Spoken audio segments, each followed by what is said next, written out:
The state of our health, something we strive to improve and maintain, but sometimes inadvertently destroy.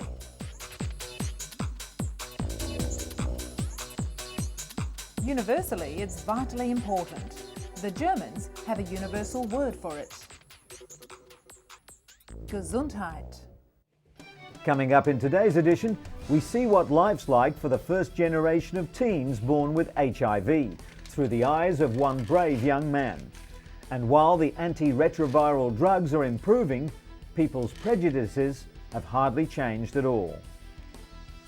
Since 57 BC, the ginseng root has been cultivated for its medicinal properties. It's thought to improve circulation, heal respiratory diseases, and boost vitality.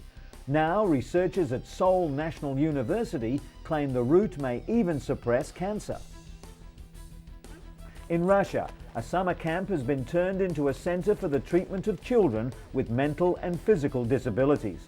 The camp, funded and run by a Moscow medical charity, uses animals in its unique rehabilitation program. And seeing the plaque that envelops the mind of Alzheimer's sufferers, a major breakthrough in diagnosing this ravaging illness. Patients are injected with a new chemical that seeks out the abnormal deposits in the brain.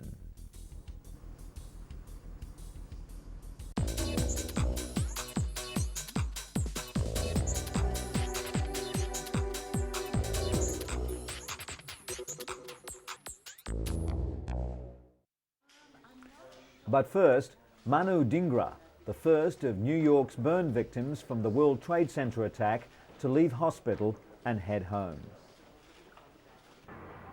With adrenaline spurring him on, Manu managed to walk down 83 flights. He couldn't walk again for several weeks. His long road to recovery began at Cornell Hospital, where he was treated for second and third degree burns to 35% of his body. The first thing doctors had to do was resuscitate him from shock. Next, he was given 40 litres of fluid, and only then could they treat his pain. Manu's face had swollen to twice its normal size. But despite the many agonising months he's had to endure, the horrific burns have not beaten his spirit. Bill Smith suffered for years with a chronic leg ulcer due to a faulty vein. Like millions of other sufferers, he underwent painful cleanings and couldn't even do simple things with his family. Dermatologist Vincent Falanga uses a skin substitute called Apligraf to patch things up for patients like Bill. Made by Novartis, Apligraf is grown in a lab from discarded, sterilised foreskins. It's multi-layered and allows proper blood flow to grow in surrounding tissue. Incubated over 4 days, cells are fed nutrients until they multiply and all the skin layers are formed. It's then sent by overnight courier to doctors, packed in a nutrient-rich liquid.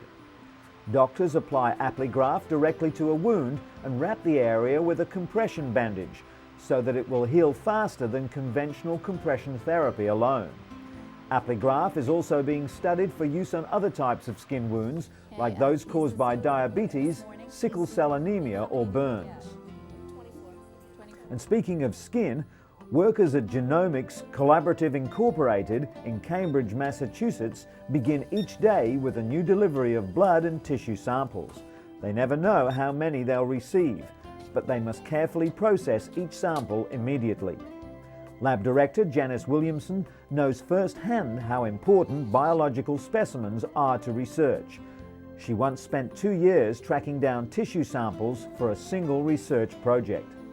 The founders of GCI understood this and decided to do something about it. Just 3 years later, they have more than 500,000 samples in their collection. The samples are mainly from people with cancer, heart disease, and diabetes.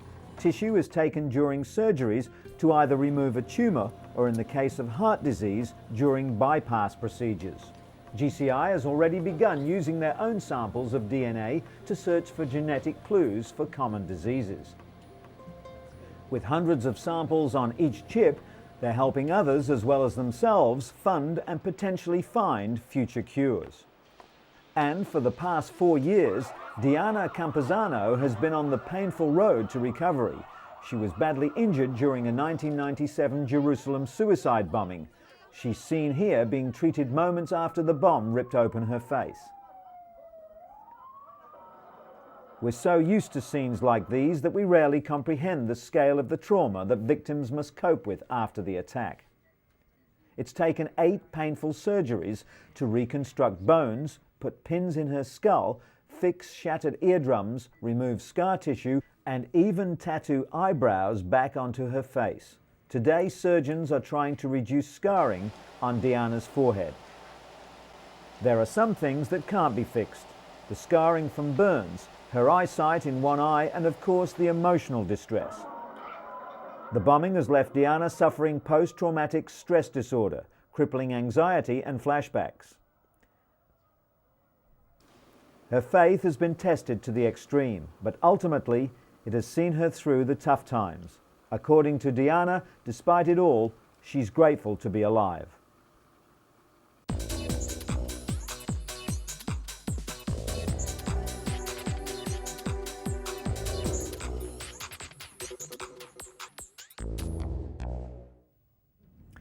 An important win for AIDS activists and paediatricians in South Africa. The High Court of Pretoria ruled that the government must provide the AIDS drug nevirapine to expectant mothers infected with HIV. Nevirapine can reduce HIV transmission from mother to child by up to 50%. South Africa's biggest activist group, Treatment Action Campaign, launched the suit after the South African government refused to administer the drug to pregnant women in public hospitals and clinics. Before the ruling, German drug company Boehringer Ingelheim, which makes nevirapine, offered it for free to developing countries for 5 years, but South Africa has not responded to the offer.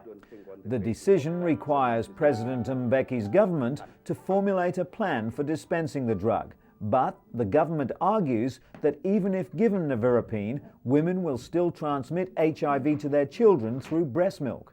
As many as 70,000 children are born HIV positive here each year.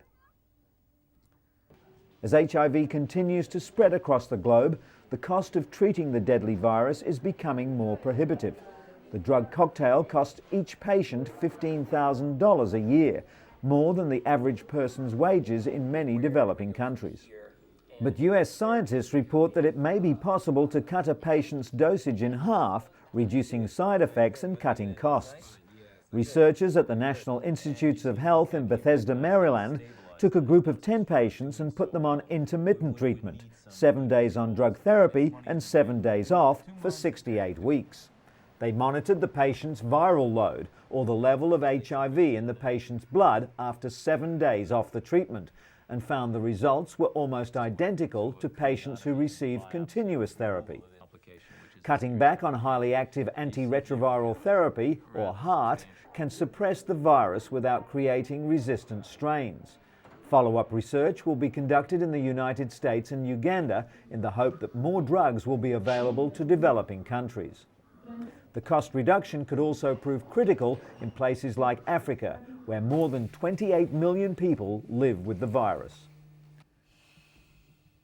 Justin Ligrecki is like any other 18-year-old, going to school, hanging out with friends and following the football. But Justin is also part of the first generation of teenagers born with HIV. Daily antiretrovirals make him feel sick, but it's the emotional battle that's the hardest, like deciding to tell schoolmates about his HIV status. The fact that drugs are keeping teens alive well into adulthood has brought a new set of problems, like dating. Despite his HIV, Justin does have a steady girlfriend. Justin's adoptive mum, Melody, initially didn't want him to reveal his HIV status, knowing the bigotry he'd face. But instead of hiding, he set up a foundation to fight prejudice. No one knows how long this first generation of HIV-born babies will live, but Justin remains optimistic. For 2 decades, male condoms have been the primary tool for stopping the spread of HIV, but now researchers at Duke University in North Carolina are hoping to give women more control over HIV protection. While much attention is focused on time-consuming and expensive research, Dr. David Katz is leading research on a relatively simpler topical compound. It would kill the HIV virus on contact using microbicedes, or what some would call magic bullets. Women whose cultures allow them little reproductive control would benefit most from the compound. Bioengineers want to develop a product that prevents infection but not pregnancy, for fertility and religious reasons. It's also difficult to design a compound that works on all women all over the world. While research is still in early stages, Dr. Katz anticipates developing an HIV-killing cream, gel or foam that would one day be available over the counter.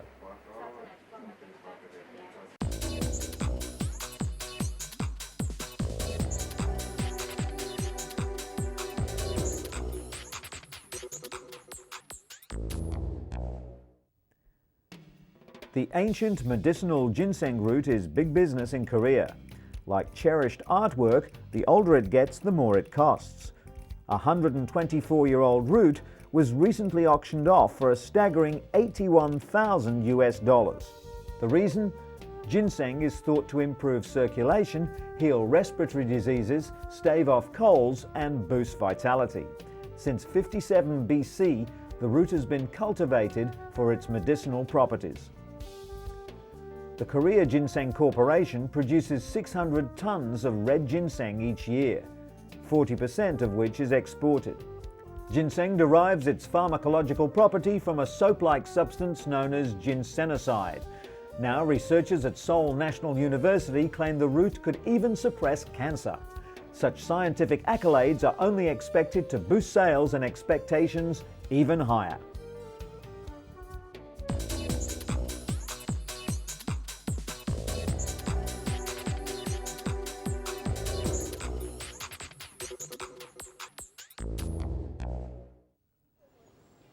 The Balabanovo summer camp, 100 kilometers west from Moscow, looks like thousands of other similar recreational sites where Russians with modest family incomes choose to send their children for summer holidays. But in a certain way, Balabanovo camp is unique. The children who come to spend summer here are afflicted with various physical and mental disabilities such as cerebral palsy, autism, birth defects, and mental disabilities. The camp is the summer base for a rehabilitation program called The Sunny World, developed by a group of Russian therapists and psychologists. The program involves a set of activities aimed at restoring children's physical and mental abilities, with therapeutic horse riding being the major element. Therapeutic riding is the combination of physical therapy and equestrian techniques designed to build strength, coordination, and most importantly, self-esteem. The disabled children come to the camp with their families. Creating a familiar, friendly environment is one of the major elements of the program. The disabled kids interact with other children, with parents and instructors. They feel safe and happy and are willing to develop new skills and abilities. Katya, one of the children at the camp, developed cerebral palsy after a near-drowning accident when she was just over a year old. Soon, it became clear that she wouldn't be able to walk or talk, and her condition worsened. Her parents tried various medical options and treatments, but none had any effect. But now, at the age of 14, just 2 years after joining the program, Katya's progress is evident. She can walk with some help. She tries talking and even started to learn a foreign language. Anton, her teacher, has been wheelchair-bound all his life. Until joining the Sunny World program, he saw no light at the end of the tunnel and was suffering from severe bouts of depression. Now he's about to become a professional English teacher. Horse riding and animal therapy are not new. Similar methods have been applied in countries with well-established facilities for the disabled. But in Russia, centers like the Sunny World may be the only hope for people with disabilities. About 200 children are currently attending the rehabilitation program. Despite the fact that summer camp forms an essential part of the program, only half of the children will make it to Balabanovo this year. Being a non-profit organisation, the centre can't afford to take all the children. In Russia, the disabled are still among the most deprived groups in society. They struggle to survive on minimal state social security, while the big cities rarely provide even the most basic facilities to care for their special needs. It's difficult to feel valued or appreciated in such a negative climate. Worst of all, parents live in fear that once they get too old or sick, their children will simply be institutionalized.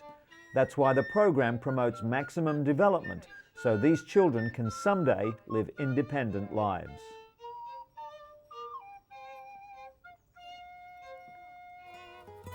And in an update to a story we brought you a few weeks ago, separated Siamese twins Ganga and Jamuna Shrestha are going home to Nepal.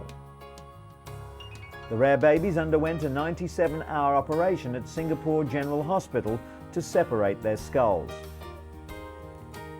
Jamuna, the stronger of the two, is learning to sit, while Ganga is gaining control of her head but has difficulty fixing her vision. The babies have not suffered any major strokes, brain swelling or infections, according to Professor Ho Lai Yun. Dozens of well-wishers, doctors and nurses were at the airport to bid them farewell. The twins and their family spent more than a year in Singapore and will return one day for more reconstructive surgery. After an emotional and thankful scene, the twins, their parents and grandparents left for Kathmandu. There they'll stay until the girls are healthy enough to return to their distant home village with only scant medical facilities. In stark contrast, a beacon of hope shines brightly in New York City. The Montefiore Children's Hospital offers the latest technology and surrounds to help youngsters deal with what can often be a scary experience. Movable computers allow healthcare providers to take notes more easily and ensure that proper medications are prescribed. The kid-friendly environment encourages patients to learn as well as heal. The lobby highlights the building blocks of life, and each ward has a theme. The playrooms and ceilings keep the mood bright, while a mural with daisies and a farmyard hides scary-looking equipment. But for kids, it's all about that big TV. Best of all, any child is welcome at Montefiore. That's why it's situated in one of the roughest neighborhoods in New York. The high-tech wonder can turn an often terrifying experience into a time of wonder and exploration.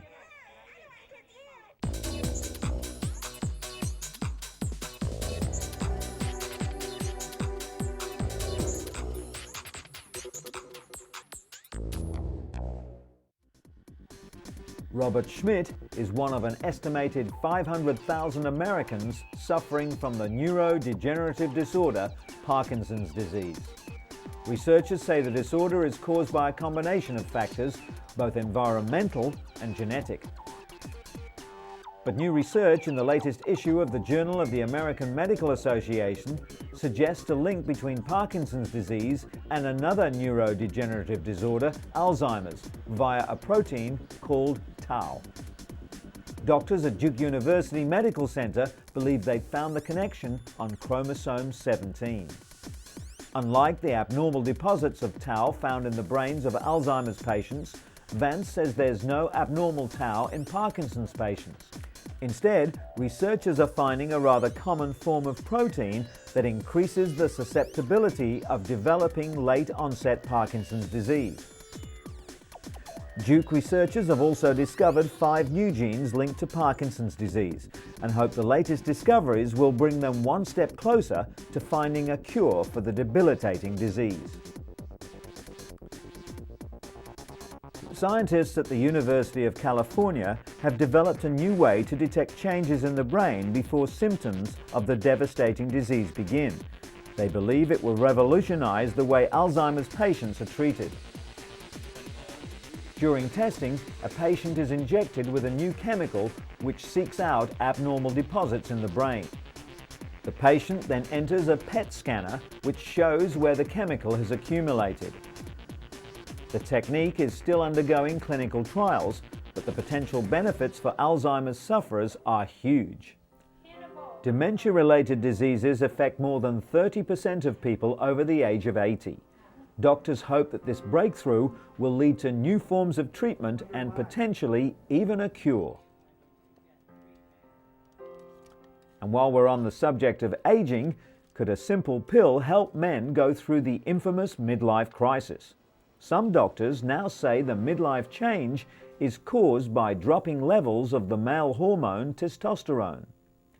This would mean that men go through their own form of menopause, called andropause.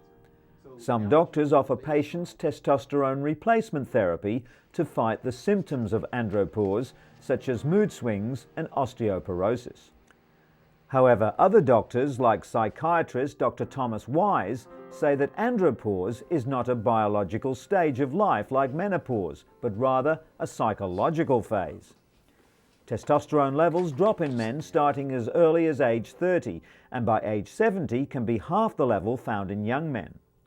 The testosterone drop is blamed for what was once thought of as normal aging: muscle weakness, sexual dysfunction, weight gain, fatigue, and even high cholesterol. Dr. Wise says that aging is a fact of life, one that may not be alleviated with a simple drug treatment. Rather, he prescribes